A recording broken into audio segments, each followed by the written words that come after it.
Hey everybody, we are from Sacramento, California, and we are going to sing you guys a song before we get into a little discussion that we were asked to do this for you. I hope this is a blessing.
So we're, like Peter already said, we're from Sacramento, California. We went to Bible school in 2010, and we went to Missionary afterwards, and we were all there for 5 months.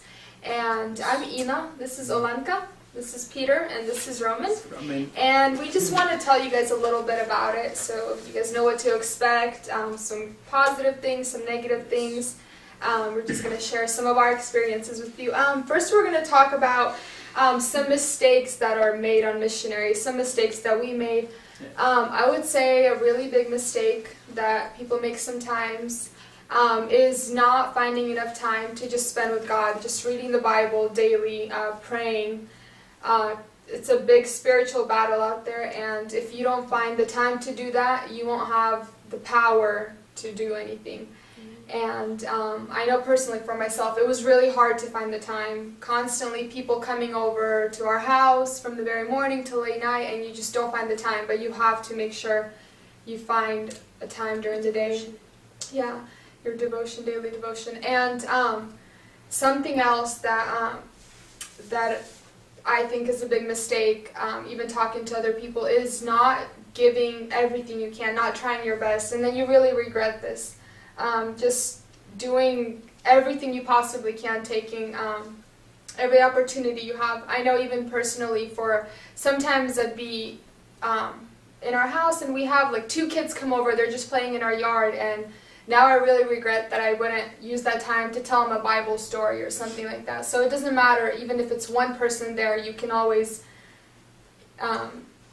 do something to impact their life. So just taking all the opportunities you're given. Okay, so one of the mistakes that I say I made, since we did go for 5 months, it's long term, is kind of you, in the beginning, you think that you still have 4 more months or whatever, however long you have, and you'll do this and that, and like you do have things planned out and you want to do a lot of things, but you postpone things for like, I don't know, later. And looking back right now, I mean, you do get things done, but looking back right now, I know that I could have done so much more things if I was actually, like, saying, putting my best and putting effort into every single day, and not postponing things, doing something every day, just. And then not to waste time. Not to waste time, exactly. And the second thing, I didn't think I made this mistake, but I know that people, I've heard people that did make this mistake, is when you guys come to a village or a city, just try to fit in, try to adapt to the environment, to the people, try to be their friend. Don't be like, oh, we're here missionaries to save you guys or whatever. Be their friend. That's what they're looking for, is just for you to be their friend, to understand them. Be as simple as you can be, how Christ was. So, yeah.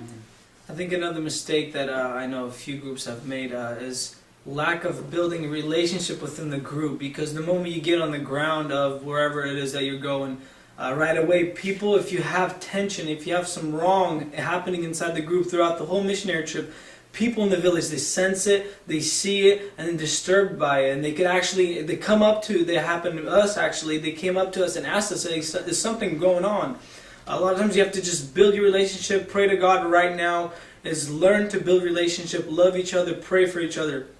The second thing is, I want to mention is, from a perspective of a leader, you have to learn how to serve your group. Be able to serve them, not be able just to be a dictator or just kind of give the ideas and the kind of, the rules, you put the standards up, but learn to give yourself to them just as you are giving yourself to the village. So bring yourself together, pray, build a relationship, and God will bless you that, because Jesus himself came to serve, not to be served, and that's a prime example for us all.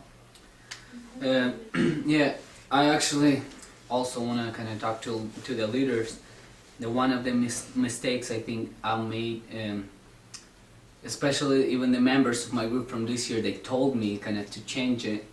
The problem sometimes with us leaders is that we do not trust our group members by not putting enough responsibility on them. We're trying to take a lot of things upon ourselves, and I mean, we're trying to carry it out and like pull it out, but it doesn't bring that much result, because even Jesus Christ, let's say disciples, apostles, they've been discipling other people in order for Christianity to spread out, in order to work to be done.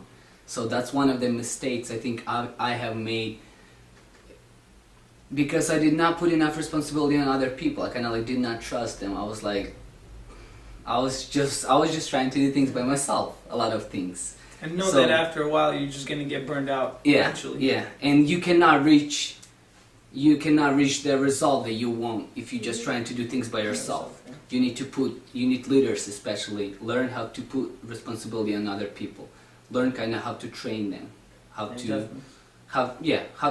trust them even with things that you give to them to be responsible for. So that's a mistake, I think. You guys just keep in mind, especially leaders. Another question also, another thing we want to talk about, Ina, I'll ask you this. What was the most positive experience for you on mission? I would say the most positive experience was seeing people's lives change, seeing people come to God and just completely transform their lives.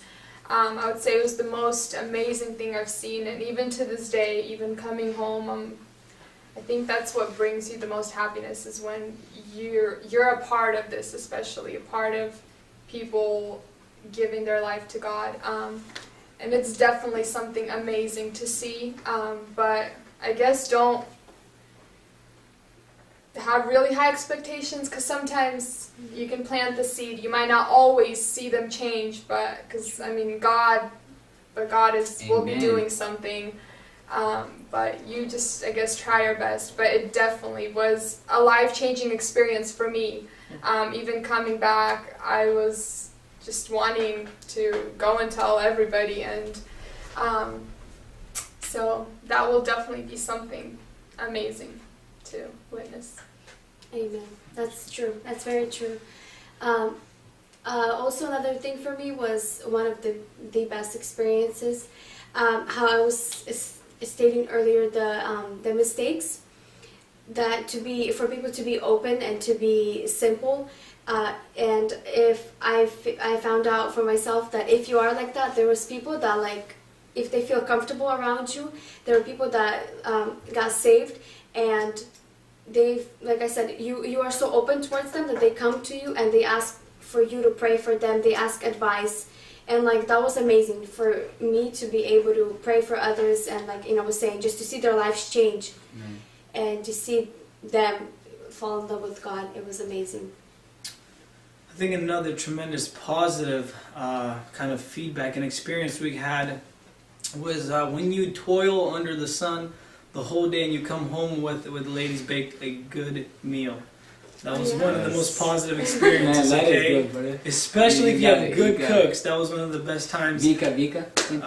Oh yes, I mean, we had everybody's pretty much. We had all of our ladies. They cook beautifully. It was every time we came home, we were never hungry. I feel you, man. So, but the amazing thing about everything was that fact when you can truly surrender yourself to God and see the result through your weakness. One illustration I'll give you guys is I was preparing for a sermon one time, and we were kind of toiling the whole day under the sun. It was a Saturday. I was getting ready to preach on Sunday, and I didn't have much to say. I was worried about it, and this young fella came to me. He said, "Hey, I want to talk to you."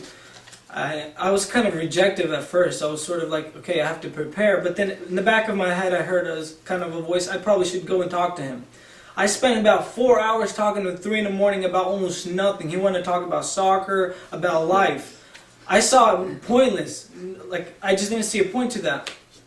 I was extremely tired. I was not prepared to prepare a sermon of any kind. I went to bed with the thought in my head, God help me. I woke up early in the morning, and I know in 30 minutes God had given me a word. And as I preached that word, we had actually people come forth and dedicate their lives to Christ. Through the weakness, God worked. And I think that was one of the most positive feedbacks, one of the most positive experiences that I've had there. Yeah, for me, definitely what you also lady said. When you see people change, especially I went this year because I went 2 summers in a row to missions. And last summer, I went to Michigan, to this village I went a year before. And when I start talking to people that came to Christ, it's really amazing. That's really one of those experiences that I love. It's really like lifts you up spiritually. When you're talking to people that came to Christ and they're asking you questions, how to live, how to do. That was really an excitement for me. And another thing, the positive experience, it happened actually to me this year. Last year I went on a mobile clinic to one of the villages in Ukraine, and yes, Savince. And I got a chance. There was a guy, and he was really against mobile clinic, all this stuff. And I was one of the counselors, and I got a chance to talk to him. We talked for a good 30-40 minutes, and he was very critical. Wherever I said, he was like, show me in the Bible, show me in the Bible. And I was so amazed how God gives you wisdom. Every question he asked and the answer I could give him from the Bible. He's like, show me in the Bible, show me here. So I open up here. He's like, what is the purpose of life? I open up Acts 17. Here's the purpose of life, to seek God. And then at the end he was like, he asked the question, I answered him. I was like, do you want me to show you in the Bible? He's like, no, fine. I trust you. I trust you. And after that was so amazing, such an experience. I was like, God, you're so powerful. You just given this wisdom to talk to people. So very good experience when you talk to people, even though it's hard to talk to them. But after you talk to them, this feeling, this excitement inside of you, that was one of the positive experiences that I was going through throughout the whole missionary trip, pretty much.